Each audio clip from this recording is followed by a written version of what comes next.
Guys, আপনাদের সবাইকে স্বাগত জানাচ্ছি আমাদের বিশাল বড় পৃথিবীর সবচেয়ে বড় মঞ্চে।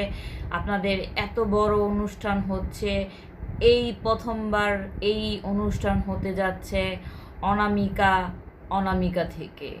এখন বাংলাদেশের সুদর্শন পুরুষকে পুরস্কার দেওয়া হবে। বাংলাদেশের সুদর্শন পুরুষ হচ্ছে সেটা নামটা আপনাদের বলার কোনো দরকার নাই, বেটা আক্তার বেটি, যেটা নিয়ে পুরা ফেসবুক তোলপাল হয়ে গেছে।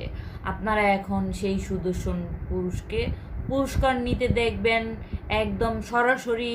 আমরা এখন সেই সুদর্শন পুরুষকে পুরস্কার দিব, বেটা আক্তার বেটিকে আপনারা দেখবেন। আমি এই পুরস্কার পেয়ে খুবই খুশি। আপনারা আমাকে বাছাই করেছেন বাংলাদেশের সেরা সুদর্শন পুরুষ হিসেবে। আমি খুবই খুশি। আমার নাম দেশ খান, আমি বাংলাদেশের সুদর্শন পুরুষ।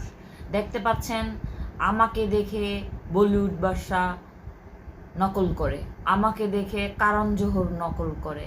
আমি এই যে আমার মতো ঠোঁটে কোন পুরুষ লিপস্টিক লাগায়? এই যে দেখেছেন আমি কানদুল পরেছি, এগুলো হচ্ছে স্টাইল। আপনারা জানেন আমি হচ্ছি বাংলাদেশের বেডা আক্তার বেডি, তাই আমাকে সুদর্শন পুরুষের পুরস্কার দেওয়া হচ্ছে, যেটা পৃথিবীতে কোনো দেশে দেওয়া হয়নি। আমাদের বাংলাদেশে প্রথমবারের মতো সুদর্শন পুরুষের পুরস্কার পেল বেডা আক্তার বেটি।